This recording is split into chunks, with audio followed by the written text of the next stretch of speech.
right, so today we have a very special guest over here. Oh. We have Chef Casey Thompson from Season 3 Top Chef. And we are lucky to have her here on behalf of Ghiridelli Chocolate, and she's going to show you how to make some chocolate covered, not chocolate covered, but sort of, chocolate waffles with fudge sauce on it. We'll be covered in chocolate. I don't know where I am. From one state to the next. I'm sorry. Ghiridelli, my bad. That was cursing. I'm so sorry. Okay. All right, back on it, right? Straight face. Cool. Whew. Who is that? I mean, we don't even know what that is. Okay, Ghiridelli, yay. All right.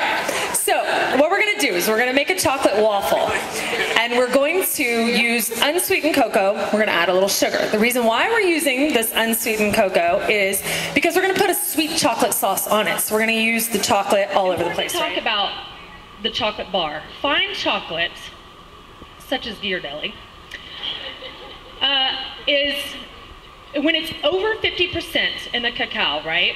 Then that makes it a bittersweet. Okay, so what you want to listen for in this fine chocolate, is the snap. And the snap tells you that there's more cacao, right, and less sugar. So most everybody likes milk chocolate, right? I mean, we all like milk chocolate.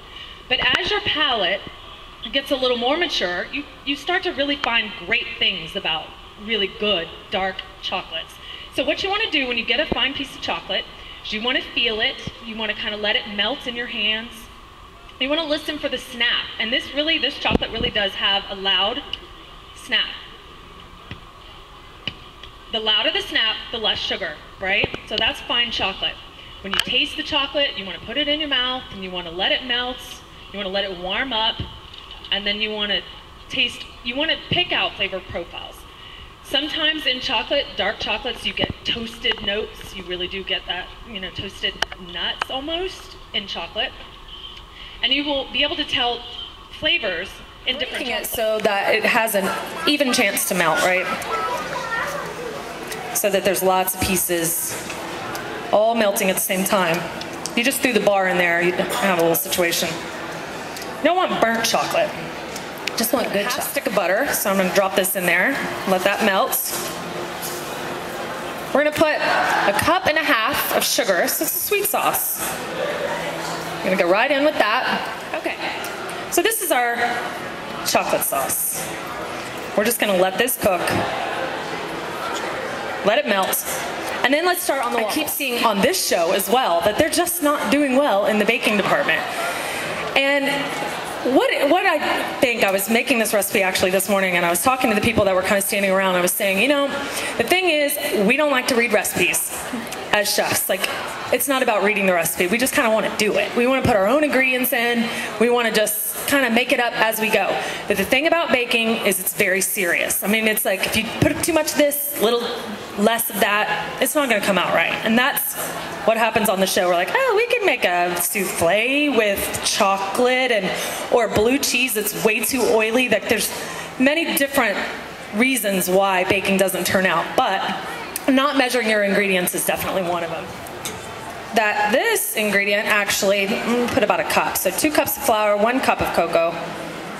That this actually has huge chunks. And since it's unsweetened, this is another thing you don't want to get a big piece of when you're eating, right? So I'm going to put that in, and you'll see as I sift this, can you guys see this? Yeah, okay. As I sift this, I'm left with what looks like a bunch of little rocks in here. Okay, so you get to this point, right? And you're like, okay, well, that's all that's sifted. This is trash, right? No, okay, it's not trash. Let's kind of push this through. Sometimes I use a little whisk or something that just kind of moves it around, but a spoon works just fine. Push it through. It's fine if you break it down. Just make sure that it goes through, so you don't get all these little flecks, right? Okay, I have a teaspoon of salt. Salt is going to help actually bring out flavors. We actually, when baking, we use a lot of salt with the sugar, and it's going to help bring out lots of yumminess in that chocolate. Balance it out really nice. Okay, so flour, cocoa, baking powder. We're going to add a little bit of sugar. I do think that this recipe, I like a little sugar in this unsweetened. So I put about 2 tablespoons in there. Kind of already started doing. So I'm going to separate these.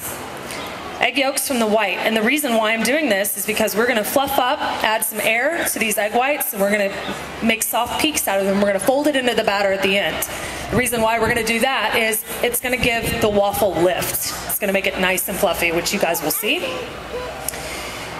So we've got 4 yolks, and I'm gonna do 1/4 cup of oil. This is a 1/2 cupper, so I'm gonna put that in there.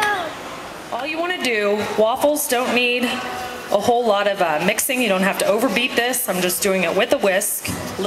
A lump or 2 is fine in things like pancake batter and waffle batter.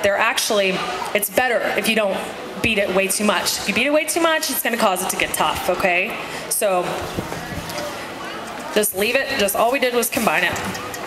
Okay. When you get a new appliance, it's good to give it a test run. Not just a test run, but like cook in it. Challenge yesterday. I've been totally prepping the elimination challenge. No.